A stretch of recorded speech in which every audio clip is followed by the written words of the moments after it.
നമസ്കാരം, ഏവർക്കും rank file എന്ന ഈ യൂട്യൂബ് ചാനലിലേക്ക് സ്വാഗതം. നിങ്ങൾ ആദ്യമായിട്ടാണ് ഈ ചാനൽ കാണുന്നതെങ്കിൽ ചാനൽ സബ്സ്ക്രൈബ് ചെയ്യുക, ബെൽ ബട്ടൺ എനേബിൾ ചെയ്യുക. വീഡിയോ ഇഷ്ടമാവുകയാണെങ്കിൽ ലൈക്ക് ചെയ്യുക, കമൻറ്റ് ചെയ്യുക, ഷെയർ ചെയ്യുക. ഇന്നത്തെ ടോപ്പിക് സുപ്രീം കോടതി, ഹൈക്കോടതി.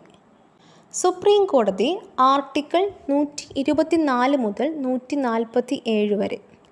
നീതിന്യായ വിഭാഗം, ജുഡീഷ്യറി. നീതിന്യായ വ്യവസ്ഥയുടെ പ്രധാന ചുമതലയാണ് കുറ്റവാളികളെ ശിക്ഷിക്കുക, നിയമസംരക്ഷണം ഉറപ്പുവരുത്തുക. നിയമങ്ങൾ വ്യാഖ്യാനിക്കുന്ന ഗവൺമെൻറ്റിൻ്റെ വിഭാഗമാണ് നീതിന്യായ വിഭാഗം. രാജ്യത്തെ വ്യക്തികൾ തമ്മിലും വ്യക്തിയും ഗവൺമെൻറ്റും തമ്മിലും കേന്ദ്ര സംസ്ഥാന ഗവൺമെൻറ്റുകൾ തമ്മിലും സംസ്ഥാനങ്ങൾ തമ്മിലും വിവിധ വിഷയങ്ങളിൽ തർക്കങ്ങൾ ഉണ്ടാകാറുണ്ട്. തർക്കങ്ങൾക്ക് തീർപ്പ് കൽപ്പിക്കുന്ന വിഭാഗമാണ് നീതിന്യായ വിഭാഗം. കുറ്റവാളികൾക്ക് ശിക്ഷ നൽകിയും നിരപരാധികളെ സംരക്ഷിച്ചും കോടതികൾ നീതി നടപ്പിലാക്കുന്നു. നിയമനിർമ്മാണ വിഭാഗം പാസാക്കുന്ന നിയമങ്ങൾ വ്യാഖ്യാനിക്കുന്നത് നീതിന്യായ വിഭാഗമാണ്. പൗരന്മാരുടെ അവകാശങ്ങൾ സംരക്ഷിക്കുന്നതിന് സ്വതന്ത്രമായ ഒരു നീതിന്യായ സംവിധാനം ഇന്ത്യയിലുണ്ട്. സ്വതന്ത്രമായ നീതിന്യായ വ്യവസ്ഥ ഇന്ത്യൻ ഭരണഘടനയുടെ സവിശേഷതയാണ്. സുപ്രീം കോടതി രാജ്യത്തെ പരമോന്നത കോടതിയാണ്. ഇന്ത്യ മുഴുവൻ അധികാര പരിധിയുണ്ട്. ഹൈക്കോടതികൾ സംസ്ഥാനത്തിലുണ്ടാകുന്ന കേസുകൾ പരിശോധിക്കുന്നു. ജില്ലാ കോടതികൾ ജില്ലകളിലുണ്ടാകുന്ന കേസുകൾ പരിശോധിക്കുന്നു. സബ് കോടതികൾ, മുനിസിപ്പൽ കോടതികൾ, മജിസ്ട്രേറ്റ് കോടതികൾ താലൂക്ക് തലത്തിലുള്ള കേസുകൾ പരിശോധിക്കുന്നു. സുപ്രീം കോടതി ഇന്ത്യയുടെ പരമോന്നത കോടതിയാണ്. സുപ്രീം കോടതി ഇന്ത്യൻ ഭരണഘടനയുടെ സംരക്ഷകൻ അല്ലെങ്കിൽ കാവൽക്കാരനാണ് സുപ്രീം കോടതി. സുപ്രീം കോടതി സ്ഥാപിക്കുന്നതിന് വ്യവസ്ഥ ചെയ്യുന്ന ഭരണഘടനാ വകുപ്പാണ് article 124. 1935 government of India act അനുസരിച്ച് 1937 ന്യൂഡൽഹിയിൽ സ്ഥാപിക്കപ്പെട്ട ഫെഡറൽ കോടതിയാണ് 1950 സുപ്രീം കോടതിയായി മാറിയത്. സുപ്രീം കോടതി നിലവിൽ വന്നത് 1950 ജനുവരി 28 സുപ്രീം കോടതിയുടെ സ്ഥിരം ആസ്ഥാനം ഡൽഹി, തിലക് മാർഗ്. സുപ്രീം കോടതിയിലെ ജഡ്ജിമാരുടെ എണ്ണം നിശ്ചയിക്കുന്നത് പാർലമെൻറ്റാണ്. 1950 സുപ്രീം കോടതി നിലവിൽ വന്നപ്പോൾ ജഡ്ജിമാരുടെ എണ്ണം 8 ചീഫ് ജസ്റ്റിസ് ഉൾപ്പെടെ. 2019 ഭേദഗതി പ്രകാരം സുപ്രീം കോടതിയിലെ ജഡ്ജിമാരുടെ എണ്ണം 34 ചീഫ് ജസ്റ്റിസ് ഉൾപ്പെടെ. സുപ്രീം കോടതി ചീഫ് ജസ്റ്റിസിനെയും ജഡ്ജിമാരെയും നിയമിക്കുന്നത് രാഷ്ട്രപതിയാണ്. സുപ്രീം കോടതി ജഡ്ജിമാർ സത്യപ്രതിജ്ഞ ചെയ്യുന്നത് ആരുടെ മുൻപിലാണ്? രാഷ്ട്രപതിയുടെ മുൻപിൽ, അല്ലെങ്കിൽ രാഷ്ട്രപതി നിർദ്ദേശിക്കുന്ന വ്യക്തിയുടെ മുൻപിലായിരിക്കും. കൽക്കട്ട സുപ്രീം കോടതി. ബ്രിട്ടീഷ് ഇന്ത്യയിൽ ആദ്യമായി സുപ്രീം കോടതി സ്ഥാപിതമായത് 1774 കൽക്കട്ടയിലാണ്. 1773 റെഗുലേറ്റിംഗ് ആക്ട് അനുസരിച്ചാണ് ഇത് സ്ഥാപിതമായത്. കൽക്കട്ട സുപ്രീം കോടതി സ്ഥാപിക്കുന്നതിന് മുൻകൈ എടുത്തത് വാറൻ ഹേസ്റ്റിങ്സ് ആണ്. കൽക്കട്ട സുപ്രീം കോടതിയിൽ ചീഫ് ജസ്റ്റിസ് ഉൾപ്പെടെ 4 ജഡ്ജിമാരാണ് ഉണ്ടായിരുന്നത്. കൽക്കട്ട സുപ്രീം കോടതിയുടെ ആദ്യ ചീഫ് ജസ്റ്റിസ് സർ എലീജ ഇംബെ. സുപ്രീം കോടതി ജഡ്ജിമാർ രാജിക്കത്ത് നൽകുന്നത് രാഷ്ട്രപതിക്കാണ്. സുപ്രീം കോടതി ജഡ്ജിമാരെ നീക്കം ചെയ്യുന്നതിനുള്ള നടപടിക്രമത്തിന് പറയുന്ന പേരാണ് ഇംപീച്ച്മെൻറ്റ്. സുപ്രീം കോടതി ജഡ്ജിമാരെ നീക്കം ചെയ്യുന്നതിനുള്ള കാരണം തെളിയിക്കപ്പെട്ട ദുർവൃത്തി അല്ലെങ്കിൽ അപ്രാപ്തി. സുപ്രീം കോടതി ജഡ്ജിയെ നീക്കം ചെയ്യുന്നതിനുള്ള പ്രമേയം ലോക്സഭയിൽ അവതരിപ്പിക്കണമെങ്കിൽ എത്ര അംഗങ്ങളുടെ പിന്തുണ വേണം? 100 അംഗങ്ങളുടെ. രാജ്യസഭയിൽ അവതരിപ്പിക്കണമെങ്കിൽ എത്ര അംഗങ്ങളുടെ പിന്തുണ വേണം? 50 അംഗങ്ങളുടെ. ഇന്ത്യയിൽ ആദ്യമായി ഇംപീച്ച്മെൻറ്റ് നടപടി നേരിട്ട ജഡ്ജി ജസ്റ്റിസ് വി രാമസ്വാമി, 1993. ലോക്സഭയിൽ ഇംപീച്ച്മെൻറ്റ് നടപടി നേരിട്ട ആദ്യ ജഡ്ജി ജസ്റ്റിസ് വി രാമസ്വാമി. രാജ്യസഭയിൽ ഇംപീച്ച്മെൻറ്റിന് വിധേയനായ ആദ്യ ജഡ്ജി ജസ്റ്റിസ് സൗമിത്ര സെൻ, 2011 കൊൽക്കത്ത ഹൈക്കോടതി ജഡ്ജിയായിരുന്നു. സുപ്രീം കോടതിയുടെ പിൻകോഡ് 110001. 2013 സുപ്രീം കോടതിക്ക് ലഭിച്ച പ്രത്യേക പിൻകോഡ് 110201. 2019 പോസ്റ്റൽ വകുപ്പ് 110201 എന്ന പിൻകോഡ് റദ്ദാക്കുകയും 11 001 എന്ന പിൻകോഡിലേക്ക് മാറ്റുകയും ചെയ്തു. സുപ്രീം കോടതിയുടെ അധികാരങ്ങൾ അല്ലെങ്കിൽ പരിഗണിക്കുന്ന കേസുകൾ. മൗലിക അവകാശങ്ങളുടെ ലംഘനവുമായി ബന്ധപ്പെട്ട കേസുകൾ, കേന്ദ്ര ഗവൺമെൻറ്റും സംസ്ഥാന ഗവൺമെൻറ്റും തമ്മിലുണ്ടായ തർക്കങ്ങൾ, സംസ്ഥാന ഗവൺമെൻറ്റുകൾ തമ്മിലുണ്ടാകുന്ന തർക്കങ്ങൾ, ഭരണഘടനാ വകുപ്പുകളുടെയും നിയമനിർമ്മാണ സഭകൾ പാസാക്കുന്ന നിയമങ്ങളുടെയും വ്യാഖ്യാനം സംബന്ധിച്ച കേസുകൾ, സംസ്ഥാന ഹൈക്കോടതികളിൽ നിന്നുള്ള അപ്പീൽ കേസുകൾ. യോഗ്യത: സുപ്രീം കോടതി ജഡ്ജി. ഇന്ത്യൻ പൗരനായിരിക്കണം. ഹൈക്കോടതി ജഡ്ജിയായി 5 വർഷം പരിചയം അല്ലെങ്കിൽ ഹൈക്കോടതിയിൽ അഭിഭാഷകനായി 10 വർഷത്തെ പരിചയം അല്ലെങ്കിൽ പ്രസിഡന്റിൻ്റെ അഭിപ്രായത്തിൽ പ്രഗത്ഭനായ ഒരു നിയമജ്ഞൻ. ഹൈക്കോടതി ജഡ്ജി ഇന്ത്യൻ പൗരനായിരിക്കണം. ഇന്ത്യയിൽ ഒരു ജുഡീഷ്യൽ ഓഫീസറായി 10 വർഷം പരിചയം അല്ലെങ്കിൽ ഹൈക്കോടതിയിൽ അഭിഭാഷകനായി 10 വർഷത്തെ പരിചയം.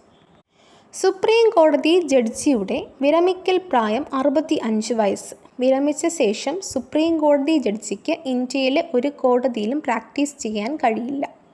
സുപ്രീം കോടതി ചീഫ് ജസ്റ്റിസിൻ്റെയും ജഡ്ജിമാരുടെയും ശമ്പളവും മറ്റ് ആനുകൂല്യങ്ങളും വകയിരുത്തുന്നത് കൺസോളിഡേറ്റഡ് ഫണ്ട് ഓഫ് ഇന്ത്യയിലാണ്. രാഷ്ട്രപതിയുടെയും ഉപരാഷ്ട്രപതിയുടെയും തിരഞ്ഞെടുപ്പ് സംബന്ധിച്ച തർക്കങ്ങൾ പരിഹരിക്കുന്നത് സുപ്രീം കോടതിയാണ്. രാഷ്ട്രപതിയുടെയും ഉപരാഷ്ട്രപതിയുടെയും അഭാവത്തിൽ രാഷ്ട്രപതിയുടെ ചുമതലകൾ വഹിക്കുന്നത് സുപ്രീം കോടതി ചീഫ് ജസ്റ്റിസ് ആയിരിക്കും. രാഷ്ട്രപതിയുടെ ചുമതലകൾ നിർവഹിച്ചിട്ടുള്ള സുപ്രീം കോടതിയുടെ ഏക chief justice justice M Hidayatullah. Supreme കോടതിയുടെ ആദ്യ chief justice justice Harilal J Kania. Supreme കോടതിയുടെ രണ്ടാമത്തെ chief justice justice M Patanjali Sastri. Supreme കോടതി ചീഫ് ജസ്റ്റിസ് ആയ ശേഷം ഗവർണറായ ഏക വ്യക്തി പി സദാശിവം കേരള ഗവർണറായിരുന്നു. സുപ്രീം കോടതി ചീഫ് ജസ്റ്റിസ് ആയ ശേഷം ഉപരാഷ്ട്രപതിയായ ഏക വ്യക്തി മുഹമ്മദ് ഹിയാത്തുള്ള. കേരള നിയമസഭാ തിരഞ്ഞെടുപ്പിൽ വോട്ട് ചെയ്ത ആദ്യ Kerala governor P Sathasivam. Supreme കോടതി ജഡ്ജിയായ ആദ്യ Malayali justice P Govinda Menon. Supreme കോടതി ചീഫ് ജസ്റ്റിസായ ആദ്യ Malayali justice K G Balakrishnan, 37ാമത് ചീഫ് ജസ്റ്റിസ്. ഏറ്റവും കൂടുതൽ കാലം സുപ്രീം കോടതി ചീഫ് ജസ്റ്റിസായി സേവനമനുഷ്ഠിച്ച വ്യക്തി ജസ്റ്റിസ് വൈ വി ചന്ദ്രചൂഡ്, 7 വർഷം 5 മാസം. ഏറ്റവും കുറച്ചു കാലം സുപ്രീം കോടതി ചീഫ് ജസ്റ്റിസ് ആയിരുന്നത് കമൽ നരേൻ സിംഗ്, KN സിംഗ്, 17 ദിവസം. സുപ്രീം കോടതിയുടെ 49ാമത് chief justice Uday Umesh Lalit. Supreme കോടതിയുടെ 50ാമത് ചീഫ് ജസ്റ്റിസ് ധനഞ്ജയ യശ്വന്ത് ചന്ദ്രചൂഡ്. ഇന്ത്യയിലെ ആദ്യ വനിതാ അഡ്വക്കേറ്റ് കൊർണേലിയ സൊറാബ്ജി. ഇന്ത്യയിൽ സീനിയർ അഡ്വക്കേറ്റ് പദവി ലഭിച്ച ആദ്യ വനിത ലീല സേത്ത്. ഹൈക്കോടതി ചീഫ് ജസ്റ്റിസായ ആദ്യ വനിത ലീല സേത്ത്, 1991 ഹിമാചൽ പ്രദേശ്. ഹൈക്കോടതി ജഡ്ജിയായ ആദ്യ വനിത അന്ന ചാണ്ടി, കേരളം. സുപ്രീം കോടതി ജഡ്ജിയായ ആദ്യ വനിത ഫാത്തിമ ബീബി. സുപ്രീം കോടതിയിൽ അഭിഭാഷകയായിരിക്കെ സുപ്രീം കോടതി ജഡ്ജിയായ ആദ്യ വനിത ഇന്ദു മൽഹോത്ര. അഭിഭാഷക ആയിരിക്കെ നേരിട്ട് സുപ്രീം കോടതി ജഡ്ജിയായ ആദ്യ വ്യക്തി SM സിക്രി.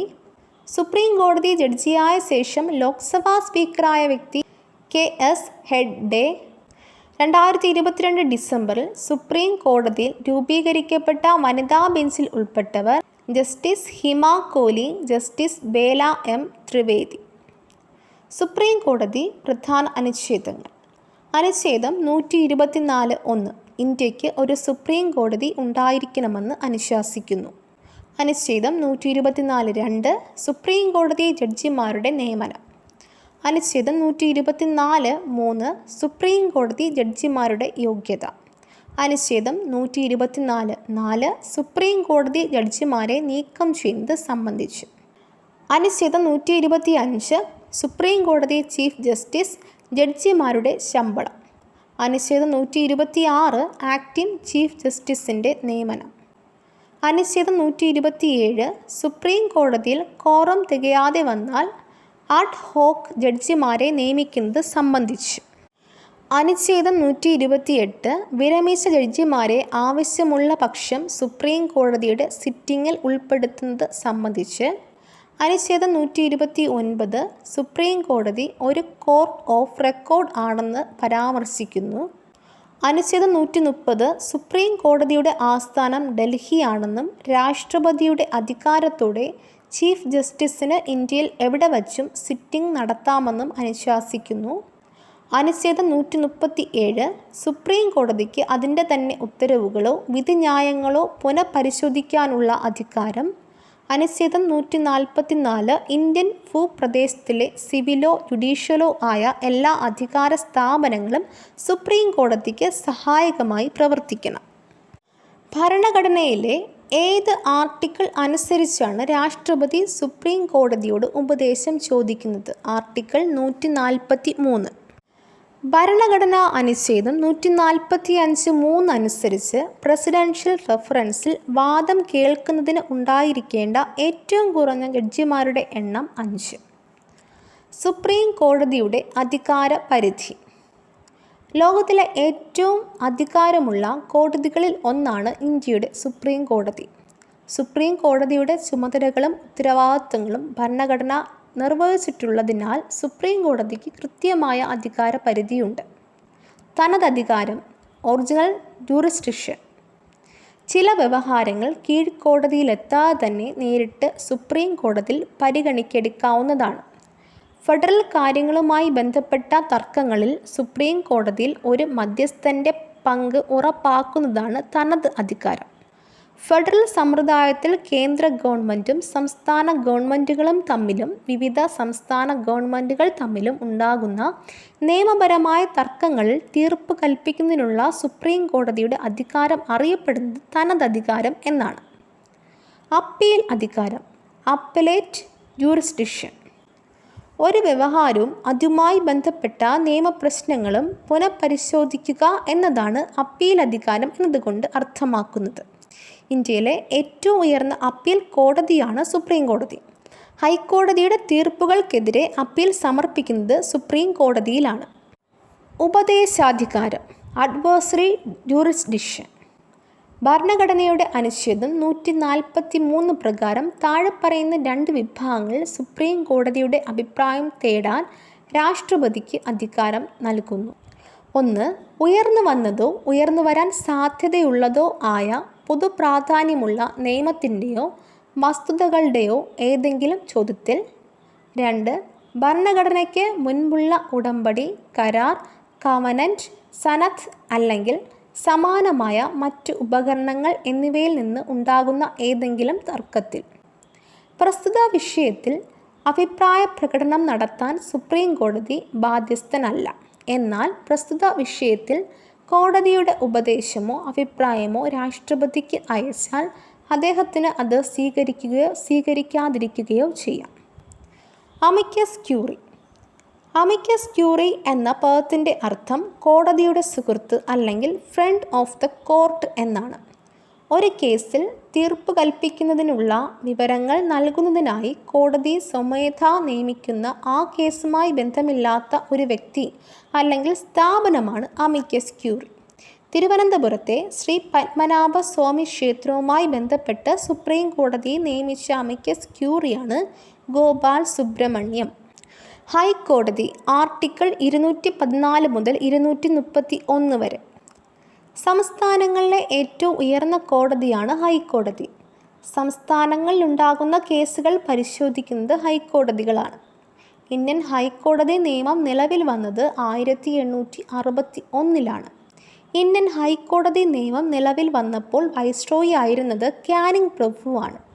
1861 ഹൈക്കോടതി നയം അനുസരിച്ച് ആദ്യ ഹൈക്കോടതി നിലവിൽ വന്ന വർഷം 1862. ഇന്ത്യയിൽ ആദ്യത്തെ ഹൈക്കോടതികൾ സ്ഥാപിതമാകുമ്പോൾ വൈസ്രോയി ലോർഡ് എർജിൻ. ഹൈക്കോടതി ചീഫ് ജസ്റ്റിസിനെയും ജഡ്ജിമാരെയും നിയമിക്കുന്നത് രാഷ്ട്രപതിയാണ്. ഹൈക്കോടതി ചീഫ് ജസ്റ്റിസിനെ നിയമിക്കുന്നതിനായി രാഷ്ട്രപതി സുപ്രീം കോടതി ചീഫ് ജസ്റ്റിസിനോടും അതാത് സംസ്ഥാനങ്ങളിലെ ഗവർണർമാരോടും ഉപദേശം ചോദിക്കുന്നു. ഹൈക്കോടതി ജഡ്ജിമാരെ നിയമിക്കുന്നതിനായി രാഷ്ട്രപതി അതാത് ഹൈക്കോടതി ചീഫ് ജസ്റ്റിസുമാരോട് ഉപദേശം ചോദിക്കുന്നു. ഹൈക്കോടതി ജഡ്ജിമാർ സത്യപ്രതിജ്ഞ ചെയ്യുന്നത് ഗവർണറുടെ മുമ്പിലാണ്, അല്ലെങ്കിൽ ഗവർണർ നിർദ്ദേശിക്കുന്ന വ്യക്തിയുടെ മുമ്പിൽ. ഹൈക്കോടതി ജഡ്ജിമാർ രാജിക്കത്ത് നൽകുന്നത് രാഷ്ട്രപതിക്കാണ്. ഹൈക്കോടതി ജഡ്ജിമാരെ നീക്കം ചെയ്യുന്നത് പ്രസിഡന്റാണ്. സുപ്രീം കോടതി ജഡ്ജിമാരെ നീക്കം ചെയ്യുന്ന അതേ രീതിയിൽ തന്നെയാണ്. ഹൈക്കോടതി ജഡ്ജിമാരുടെ വിരമിക്കൽ പ്രായം 62 വയസ്സ്. ഹൈക്കോടതിയുടെ അധികാരങ്ങൾ: മൗലിക അവകാശങ്ങളുടെ ലംഘനവുമായി ബന്ധപ്പെട്ട കേസുകൾ ഉത്തരവുകൾ പുറപ്പെടുവിക്കൽ, സിവിലും ക്രിമിനലുമായ കേസുകളിൽ കീഴ്ക്കോടതികളിൽ നിന്നുള്ള അപ്പീൽ പരിഗണിക്കൽ, സംസ്ഥാന നിയമസഭ പാസാക്കുന്ന നിയമങ്ങൾ വ്യാഖ്യാനിക്കൽ. ഹൈക്കോടതിയുടെ ചുമതലകൾ: കീഴ്ക്കോടതികളിൽ നിന്നുള്ള അപ്പീലുകൾ കേൾക്കുന്നു, സംസ്ഥാനത്തിൻ്റെ അധികാര പരിധിക്കുള്ളിലുണ്ടാകുന്ന തർക്കങ്ങളിൽ തീർപ്പ് കൽപ്പിക്കുന്നു, കീഴ്ക്കോടതികളുടെ മേൽനോട്ട നിയന്ത്രണ ചുമതലകൾ വഹിക്കുന്നു. സുപ്രീം കോടതി മറ്റു ഹൈക്കോടതികൾ ഒഴികെയുള്ള ഇന്ത്യയിലെ മറ്റൊരു കോടതിയിലും ഹൈക്കോടതിയിലെ സ്ഥിര ജഡ്ജിമാർക്ക് പ്രാക്ടീസ് ചെയ്യാനാകില്ല. അനുച്ഛേദം 220. ഹൈക്കോടതി ജഡ്ജിമാരുടെ പെൻഷൻ ഒഴികെയുള്ള ശമ്പളവും മറ്റ് ആനുകൂല്യങ്ങളും അതാത് സംസ്ഥാനങ്ങളിലെ കൺസോളിഡേറ്റഡ് ഫണ്ടിൽ നിന്നുമാണ് നൽകുന്നത്. വിരമിച്ച ഹൈക്കോടതി ജഡ്ജിമാരുടെ പെൻഷൻ ഇന്ത്യയുടെ കൺസോളിഡേറ്റഡ് ഫണ്ടിൽ നിന്നുമാണ് നൽകുന്നത്. ഏറ്റവും കൂടുതൽ ജഡ്ജിമാരുള്ള ഹൈക്കോടതി അലഹബാദ് ഹൈക്കോടതി, ഏറ്റവും കുറവ് സിക്കിം ഹൈക്കോടതി. ഏറ്റവും കൂടുതൽ സംസ്ഥാനങ്ങൾ അധികാര പരിധിയിലുള്ള ഹൈക്കോടതിയാണ് ഗുവാഹത്തി ഹൈക്കോടതി. ഗുവാഹത്തി ഹൈക്കോടതിയുടെ അധികാര പരിധിയിൽ എത്ര സംസ്ഥാനങ്ങൾ ഉണ്ട്? 4. അസം, അരുണാചൽ പ്രദേശ്, നാഗാലാൻഡ്, മിസോറം. പുതിയ ഹൈക്കോടതി: ഇന്ത്യയിൽ എത്ര ഹൈക്കോടതികളാണ് ഇപ്പോൾ ഉള്ളത്? 25. ഇന്ത്യയിലെ 25ാമത്തെ ഹൈക്കോടതി നിലവിൽ വന്ന സംസ്ഥാനം ആന്ധ്രാപ്രദേശ്. 2019 ജനുവരി 1. ആന്ധ്രാപ്രദേശ് ഹൈക്കോടതിയുടെ ആസ്ഥാനം അമരാവതി. ആന്ധ്രാപ്രദേശ് ഹൈക്കോടതിയുടെ ആദ്യ chief justice C Praveen Kumar. ഹൈക്കോടതി പ്രധാന അനുച്ഛേദങ്ങൾ: അനുച്ഛേദം 214 ഓരോ സംസ്ഥാനങ്ങൾക്കും ഹൈക്കോടതി ഉണ്ടായിരിക്കണമെന്ന് അനുശാസിക്കുന്നു. അനുച്ഛേദം 215 ഹൈക്കോടതി ഒരു കോർട്ട് ഓഫ് റെക്കോർഡ് ആണെന്ന് സൂചിപ്പിക്കുന്നു. അനുച്ഛേദം 216 ചീഫ് ജസ്റ്റിസും പ്രസിഡന്റ് സമയാസമയം നിശ്ചയിക്കുന്ന എണ്ണം ജഡ്ജിമാരും അടങ്ങുന്നതാണ് ഹൈക്കോടതി. അനുച്ഛേദം 217 ഹൈക്കോടതി ചീഫ് ജസ്റ്റിസ് ജഡ്ജിമാരുടെ നിയമനം. അനുച്ഛേദം 221 ഹൈക്കോടതി ജഡ്ജിമാരുടെ ശമ്പളം. അനുച്ഛേദം 222 പ്രസിഡന്റിന് ഒരു ഹൈക്കോടതി ജഡ്ജിയെ മറ്റൊരു ഹൈക്കോടതിയിലേക്ക് സ്ഥലം മാറ്റാനുള്ള അധികാരം. അനുച്ഛേദം 223 ആക്ടിംഗ് ചീഫ് ജസ്റ്റിസിൻ്റെ നിയമനം. അനുച്ഛേദം 231 രണ്ടോ അതിലധികമോ സംസ്ഥാനങ്ങൾക്ക് പൊതു ഹൈക്കോടതി സ്ഥാപിക്കുന്നത് സംബന്ധിച്ചുള്ള കാര്യങ്ങൾ. ഇന്ത്യയിലെ ഏറ്റവും പഴക്കം ചെന്ന ഹൈക്കോടതിയാണ് കൽക്കട്ട ഹൈക്കോടതി. 1862 ജൂലൈ 1. 1862 നിലവിൽ വന്ന മറ്റു ഹൈക്കോടതികൾ മദ്രാസ് ഹൈക്കോടതി, ബോംബെ ഹൈക്കോടതി. ആൻഡമാൻ ആൻഡ് നിക്കോബാർ ദ്വീപുകൾ ഏത് ഹൈക്കോടതിയുടെ പരിധിയിലാണ്? കൽക്കട്ട ഹൈക്കോടതി. ഇന്ത്യയിലെ ആദ്യത്തെ സമ്പൂർണ്ണ വനിതാ കോടതി മാൽഡ, പശ്ചിമ ബംഗാൾ. സ്ത്രീകൾക്കും കുട്ടികൾക്കുമെതിരെ നടക്കുന്ന അതിക്രമങ്ങൾക്കെതിരെ കേസുകൾ കൈകാര്യം ചെയ്യുന്നതിനായി ഇന്ത്യയിലെ ആദ്യ ഫാസ്റ്റ് ട്രാക്ക് കോടതി സ്ഥാപിതമായത് കൊച്ചി. ഇന്ത്യയിൽ ആദ്യമായി ഗ്രീൻ ബെഞ്ച് സ്ഥാപിച്ച ഹൈക്കോടതി കൽക്കട്ട ഹൈക്കോടതി. 1996. കേരള ഹൈക്കോടതി.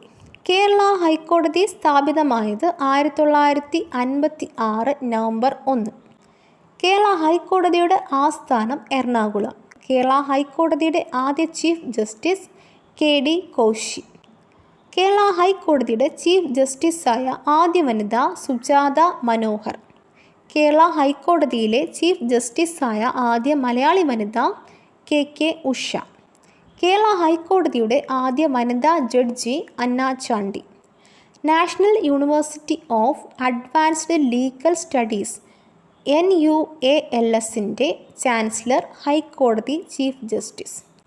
കേരള ഹൈക്കോടതിയുടെ അധികാര പരിധിയിൽ വരുന്ന കേന്ദ്രഭരണ പ്രദേശം ലക്ഷദ്വീപ്. കേരള ഹൈക്കോടതിയിലെ നിലവിലെ chief justice justice S Manikumar. ഹൈക്കോടതികൾ. പേര്, സ്ഥാപിതമായ വർഷം, ആസ്ഥാനം, അധികാരപരിധി. കൽക്കട്ട ഹൈക്കോടതി. സ്ഥാപിതമായ വർഷം 1862. ആസ്ഥാനം കൊൽക്കത്ത. അധികാരപരിധി പശ്ചിമ ബംഗാൾ, ആൻഡമാൻ ആൻഡ് നിക്കോബാർ ദ്വീപുകൾ. ബോംബെ ഹൈക്കോടതി. സ്ഥാപിതമായ വർഷം 1862. ആസ്ഥാനം മുംബൈ. അധികാരപരിധി Maharashtra, Goa, Dadra and Nagar Haveli and Daman and Diu. Madras ഹൈക്കോടതി. സ്ഥാപിതമായ വർഷം 1862. ആസ്ഥാനം ചെന്നൈ. അധികാരപരിധി തമിഴ്നാട്, പുതുച്ചേരി. അലഹബാദ് ഹൈക്കോടതി. സ്ഥാപിതമായ വർഷം 1866. ആസ്ഥാനം അലഹബാദ്. അധികാരപരിധി ഉത്തർപ്രദേശ്. കർണാടക ഹൈക്കോടതി. സ്ഥാപിതമായ വർഷം 1884. ആസ്ഥാനം ബംഗളൂരു. അധികാരപരിധി കർണാടക. പാട്ന ഹൈക്കോടതി. സ്ഥാപിതമായ വർഷം 1916. ആസ്ഥാനം പാട്ന. അധികാരപരിധി ബീഹാർ. മധ്യപ്രദേശ് ഹൈക്കോടതി. സ്ഥാപിതമായ വർഷം 1936. ആസ്ഥാനം ജബൽപൂർ. അധികാരപരിധി മധ്യപ്രദേശ്. ജമ്മു ആൻഡ് കാശ്മീർ ആൻഡ് ലഡാക്ക് ഹൈക്കോടതി. സ്ഥാപിതമായ വർഷം 1943. ആസ്ഥാനം ശ്രീനഗർ ആൻഡ് ജമ്മു. അധികാരപരിധി ജമ്മു ആൻഡ് കാശ്മീർ, ലഡാക്ക്. പഞ്ചാബ് ആൻഡ് ഹരിയാന ഹൈക്കോടതി. സ്ഥാപിതമായ വർഷം 1947. ആസ്ഥാനം ചണ്ഡീഗഡ്. അധികാരപരിധി പഞ്ചാബ്, ഹരിയാന, ചണ്ഡീഗഡ്. ഗുവാഹത്തി ഹൈക്കോടതി. സ്ഥാപിതമായ വർഷം 1948. ആസ്ഥാനം ഗുവാഹത്തി. അധികാരപരിധി ആസാം, മിസോറം, അരുണാചൽ പ്രദേശ്, നാഗാലാൻഡ്. ഒഡീഷ ഹൈക്കോടതി. സ്ഥാപിതമായ വർഷം 1948. ആസ്ഥാനം കട്ടക്ക്. അധികാരപരിധി ഒഡീഷ. രാജസ്ഥാൻ ഹൈക്കോടതി. സ്ഥാപിതമായ വർഷം 1949. ആസ്ഥാനം ജോധ്പൂർ. അധികാരപരിധി രാജസ്ഥാൻ. ഹൈദരാബാദ് ഹൈക്കോടതി. സ്ഥാപിതമായ വർഷം 1954. ആസ്ഥാനം ഹൈദരാബാദ്. അധികാരപരിധി തെലങ്കാന. കേരള ഹൈക്കോടതി. സ്ഥാപിതമായ വർഷം 1956. ആസ്ഥാനം കൊച്ചി. അധികാരപരിധി കേരളം, ലക്ഷദ്വീപ്. ഗുജറാത്ത് ഹൈക്കോടതി. സ്ഥാപിതമായ വർഷം 1960. ആസ്ഥാനം അഹമ്മദാബാദ്. അധികാരപരിധി ഗുജറാത്ത്. ഡൽഹി ഹൈക്കോടതി. സ്ഥാപിതമായ വർഷം 1966. ആസ്ഥാനം ന്യൂഡൽഹി. അധികാരപരിധി ഡൽഹി. ഹിമാചൽ പ്രദേശ് ഹൈക്കോടതി. സ്ഥാപിതമായ വർഷം 1971. ആസ്ഥാനം സിംല. അധികാരപരിധി ഹിമാചൽ പ്രദേശ്. സിക്കിം ഹൈക്കോടതി. സ്ഥാപിതമായ വർഷം 1975. ആസ്ഥാനം ഗാംഗ്ടോക്ക്. അധികാരപരിധി സിക്കിം. ഛത്തീസ്ഗഡ് ഹൈക്കോടതി. സ്ഥാപിതമായ വർഷം 2000. ആസ്ഥാനം ബിലാസ്പൂർ. അധികാരപരിധി ഛത്തീസ്ഗഡ്. ജാർഖണ്ഡ് ഹൈക്കോടതി. സ്ഥാപിതമായ വർഷം 2000. ആസ്ഥാനം റാഞ്ചി. അധികാരപരിധി ജാർഖണ്ഡ്. ഉത്തരാഖണ്ഡ് ഹൈക്കോടതി. സ്ഥാപിതമായ വർഷം 2000. ആസ്ഥാനം നൈറ്റിനാൾ. അധികാരപരിധി ഉത്തരാഖണ്ഡ്. മണിപ്പൂർ ഹൈക്കോടതി. സ്ഥാപിതമായ വർഷം 2013. ആസ്ഥാനം ഇംഫാൽ. അധികാരപരിധി മണിപ്പൂർ. മേഘാലയ ഹൈക്കോടതി. സ്ഥാപിതമായ വർഷം 2013. ആസ്ഥാനം ഷില്ലോങ്. അധികാരപരിധി മേഘാലയ. ത്രിപുര ഹൈക്കോടതി. സ്ഥാപിതമായ വർഷം 2013. ആസ്ഥാനം അഗർത്തല. അധികാരപരിധി ത്രിപുര. ആന്ധ്രാപ്രദേശ് ഹൈക്കോടതി. സ്ഥാപിതമായ വർഷം 2019. ആസ്ഥാനം അമരാവതി. അധികാരപരിധി ആന്ധ്രാപ്രദേശ്. 1954 മുതൽ 2014 വരെ ആന്ധ്രാപ്രദേശിൻ്റെ ഹൈക്കോടതിയായിരുന്നു ഹൈദരാബാദിൽ ഉണ്ടായിരുന്നത്. 2014 തെലങ്കാന രൂപീകരിച്ചതോടെ ഇത് തെലങ്കാന, ആന്ധ്രാപ്രദേശ് എന്നീ സംസ്ഥാനങ്ങളുടെ പൊതു ഹൈക്കോടതിയായി. 2019 ജനുവരി 1 മുതൽ ആന്ധ്രാപ്രദേശിന് പ്രത്യേകം ഹൈക്കോടതി അമരാവതിയിൽ നിലവിൽ വന്നു. കീഴ്ക്കോടതികൾ. ജില്ലകളിലുണ്ടാകുന്ന കേസുകൾ പരിശോധിക്കുന്നത് ജില്ലാ കോടതികളാണ്. ജില്ലാ കോടതികൾ, സബ് കോടതികൾ, മുൻസിഫ് കോടതികൾ, മജിസ്ട്രേറ്റ് കോടതികൾ എന്നിവ ഉൾക്കൊള്ളുന്നതാണ് കീഴ്ക്കോടതികൾ. സിവിൽ കേസുകളിലും ക്രിമിനൽ കേസുകളിലും തീർപ്പ് കൽപ്പിക്കുന്നതിനുള്ള അധികാരം കീഴ്ക്കോടതികൾക്കുണ്ട്. താലൂക്ക് തലത്തിലുള്ള കേസുകൾ കൈകാര്യം ചെയ്യുന്നത് സബ് കോടതികൾ, മുൻസിഫ് കോടതികൾ, മജിസ്ട്രേറ്റ് കോടതികളാണ്. ഒരു ജില്ലയിലെ ഏറ്റവും ഉയർന്ന സിവിൽ കോടതിയാണ് ജില്ലാ കോടതി. ഒരു ജില്ലയിലെ ഏറ്റവും ഉയർന്ന ക്രിമിനൽ കോടതിയാണ് ജില്ലാ ആൻഡ് സെഷൻസ് കോടതി. സിവിൽ കേസുകൾ കൈകാര്യം ചെയ്യുന്ന ഏറ്റവും താഴ്ന്ന കോടതി മുൻസിഫ് കോടതിയാണ്. ക്രിമിനൽ കേസുകളുമായി ബന്ധപ്പെട്ട ഏറ്റവും താഴ്ന്ന കോടതി മജിസ്ട്രേറ്റ് കോടതി. അഡ്വക്കേറ്റ് ആയി 7 വർഷം പ്രവൃത്തി പരിചയം ഉള്ളയാളെ ജില്ലാ ജഡ്ജിയായി നിയമിക്കുന്നത് ഗവർണറാണ്. ലോക് അദാലത്ത്. സാധാരണക്കാർക്കും പാവപ്പെട്ടവർക്കും അധികം പണച്ചെലവില്ലാതെ നീതി ലഭ്യമാക്കുന്നതിന് വേണ്ടിയുള്ള സംവിധാനമാണ് ലോക് അദാലത്ത്. ലോക് അദാലത്ത് എന്നതിനർത്ഥം ജനങ്ങളുടെ കോടതി എന്നാണ്. ലോക് അദാലത്തിൻ്റെ ലക്ഷ്യം കേസുകൾ കഴിയുന്നത്ര വേഗം തീർപ്പാക്കുക, കാലതാമസം ഒഴിവാക്കുക എന്നിവയാണ്.